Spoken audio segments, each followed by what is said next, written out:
আসসালামু আলাইকুম, স্বাগতম রোহানি উস্তাদ ইউটিউব চ্যানেলে। গাছ পরিচিতির মধ্যে আজকে আমি আপনাদেরকে আরেকটা গাছ দেখাইতেছি। এই গাছটা যারা আপনারা কবিরাজ আছেন তারা চিনেন। এই গাছটার নাম হলো আগ্রা গাছ। আমি আপনাদেরকে গাছগুলো দেখাইতেছি। এই গাছগুলো মোটামুটি বয়স হয়ে গেছে, অনেক ফল পাকতেছে। এই যে দেখেন, ফলগুলো পাকতেছে, এই যে দেখেন। তো এই গাছটার অনেক কবিরাজি আছে, বিশেষ করে যাদের মাথা চুল পড়তে পড়তে মাথার চুল টাক হয়ে গেছে, মাথা টাক হয়ে গেছে, চুল নাই, আল্লাহর রহমতে এই গাছের যদি পাতা, এই যেমন কচি পাতা নিতে হবে।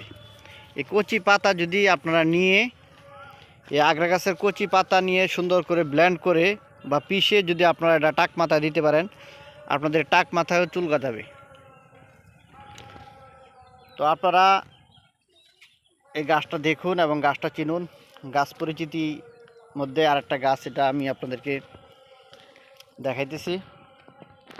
গাছ থেকে আপনাদেরকে আমি গাছগুলো দেখানোর চেষ্টা করতেছি। এই গাছের ফলটা কেমন হয় দেখেন। এই গাছটা খুব বড় হয় না, এই যে যেমন দেখতেছেন এরকমই জোপানো একটা গাছ হয়, ওই যে এর চাইতে আর বড় হয় না। তো এই গাছটার ফল হয় সুন্দর সুন্দর ফল। এই ফলগুলো এই যে দেখেন, এই ফলগুলো কাপড়ের মধ্যে যদি, এই যে দেখেন, কাপড়ের মধ্যে বাজার দিছি, কাপড়ের মধ্যে একবারে সুন্দর করে বেজে যায়, যে দেখেন। এই ফলগুলো এমনই হয়, এই যে ফলটা।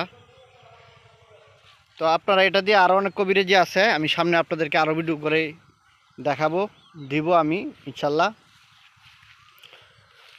এই গাছটা বিশেষ করে এই যে দেখেন, এটা একটা নদী, এই যে ব্রিজ হইতেছে এখানে।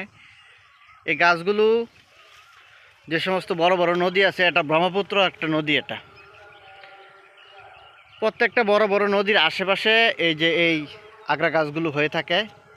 তো আপনারা ওইখানে তালাশ করবেন, নদীর একেবারে সাইডে। এটা উঁচু জায়গার মধ্যে এই গাছগুলো উঁচু জায়গার মধ্যে হয়, নিচু জায়গার মধ্যে এই গাছটা হয় না। তো নদীর আশেপাশে আপনারা এই গাছটা খোঁজ করবেন, দেখবেন এই গাছটা আপনারা পেয়ে যাবেন। তো বন্ধুগণ, আপনারা চ্যানেলটা সাবস্ক্রাইব করে রাখবেন, চ্যানেলের পাশেই থাকবেন। এটা দিয়ে আরও কাজ আছে, আমি আপনাদেরকে দিব। তারপর আপনারা ইউটিউব থেকে আরও দেখে নিন, অনেক কাজ আছে এটার। আমি আপনাদেরকে গাছটা চিনিয়ে দিলাম। তো চ্যানেলটা সাবস্ক্রাইব করে রাখবেন, চ্যানেলের পাশেই থাকবেন। আরও সুন্দর সুন্দর ভালো ভালো ভিডিও আপনাদের জন্য নিয়ে আসবো আমি ইনশাল্লাহ।